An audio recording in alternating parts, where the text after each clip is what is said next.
The Albanese government has succeeded with the help of the Greens to push through some radical environmental policies from 43% emission cuts to price caps and a plan to rid households of gas appliances.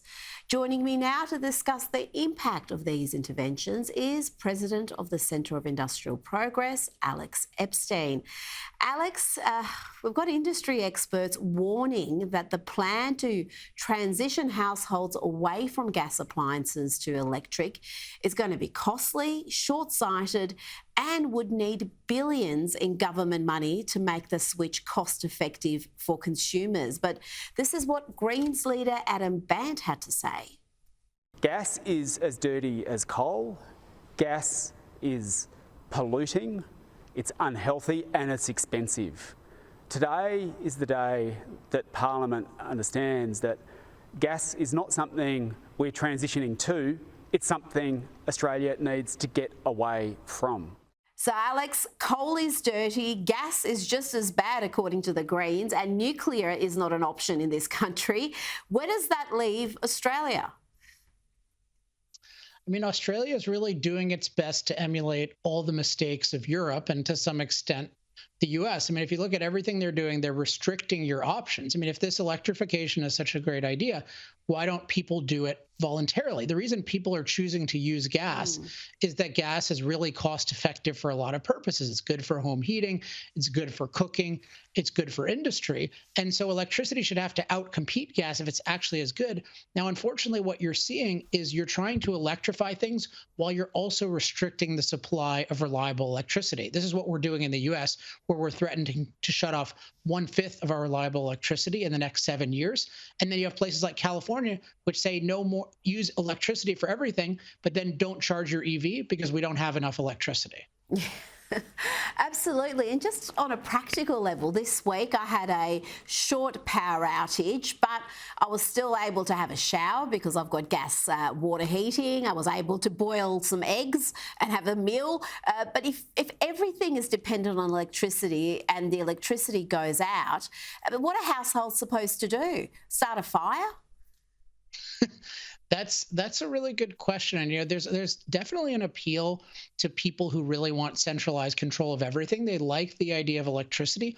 The more you centralize things with electricity, the more you have to be obsessed with having abundant, reliable electricity. But you see the opposite. You see centralization, but then restricting coal, restricting gas, not in the case of Australia, not having nuclear at all, and then saying, let's somehow rely on these unreliables. And then what's happening now is because of all the restrictions, gas is getting expensive, and the Greens are taking a victory lap. Like, oh, gas is expensive. No, you made it expensive. This is why I call this the Tanya Harding case against fossil fuels, because you cripple them, then you make them expensive, and then you say, see, they can't compete.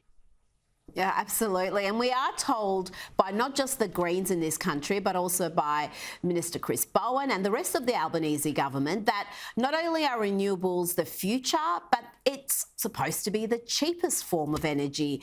Is that accurate, Alex? Is there any evidence of that around the world with countries that have embraced new renewables and seen prices go down without nuclear energy? No, I mean, one thing is just people need to recognize, so these unreliables, what they provide is they provide part of your electricity. And electricity is just a fraction of what we use energy for. We use energy for residential heat, for industrial heat, for transportation, particularly heavy duty transportation. A lot of this stuff electricity can't do. And then within electricity, solar and wind are totally dependent on reliable sources of electricity because they can go to near zero at any given time. When you see claims that they are cheaper, this is just partial cost accounting. They're only looking at the cost of, say, the solar panels and the wind turbines, but not of the whole backup infrastructure. When you incorporate the cost of everything, solar and wind consistently make things more expensive. And in any case, they don't replace fossil fuels. They depend on fossil fuels.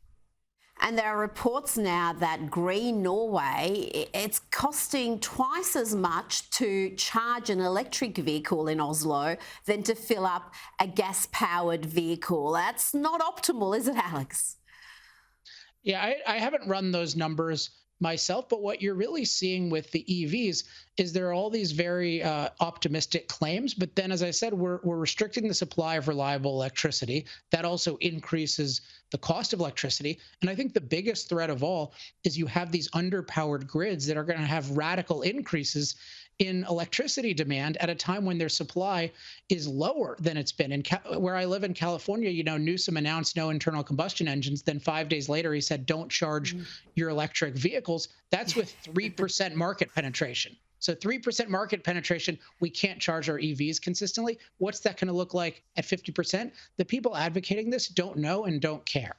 Now, Jordan Peterson and Bjorn Lomborg have written a really important piece about how the world's biggest problems, the ones bringing the most human suffering, like hunger, for example, are being largely ignored while world leaders focus on emission cuts and environmental policy. They point out that more than 800 million people still struggle without enough food, and 3 million mothers and their children will die from hunger this year.